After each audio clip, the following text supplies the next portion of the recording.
One of the stranger comic book characters to get their own feature film has to be Ant-Man. That obscure strangeness didn't stop the first Ant-Man from taking in over $500 million at the box office on a $57 million opening weekend. Well, they must have done something right because the sequel, Ant-Man and the Wasp, has just jumped 35% over the first film's opening weekend to take in just over $76 million and grab the #1 spot at the box office over The Incredibles 2, which took in $29 million and wrestled the #2 spot away from Jurassic World Fallen Kingdom. Speaking of Fallen Kingdom, the dinosaur film took in another $28.5 million and crossed the ever-elusive billion-dollar mark worldwide.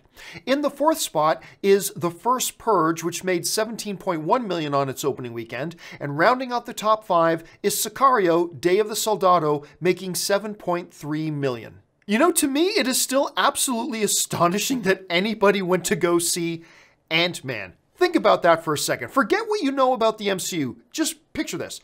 A movie called Ant-Man.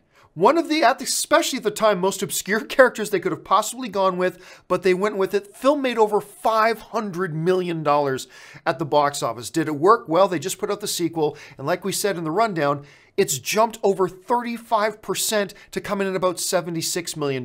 This is a massive win. Now, you might want to be tempted to go, wait a minute, is that much? I mean, after all, we've been talking about films like Avengers Infinity War breaking all-time opening weekend box office records, but do keep it in perspective. For a little film like Ant-Man, a little standalone isolated film, to take a 35% jump over its previous one, still make $76 million, become the #1 film at the box office, it's a really good take for a film like this. I really enjoyed the movie. We talked about it, of course, in my regular review and in my spoiler review. I think I like the first Ant-Man a little bit more, but this one was definitely a winner. It's a crowd pleaser. It does something that a lot of other Marvel films don't do. And coming out of Avengers Infinity War, Ant-Man and the Wasp was a really nice palate cleanser. You go from the heavy seriousness, a lot of the tragedy in Infinity War, and then you come into this movie. Not a big team-up movie, an isolated standalone film that's light, entertaining, funny, and just overall, like we said, it's a crowd pleaser. It's really good, and obviously the audiences have rewarded it with a $76 million opening weekend, so good job for them.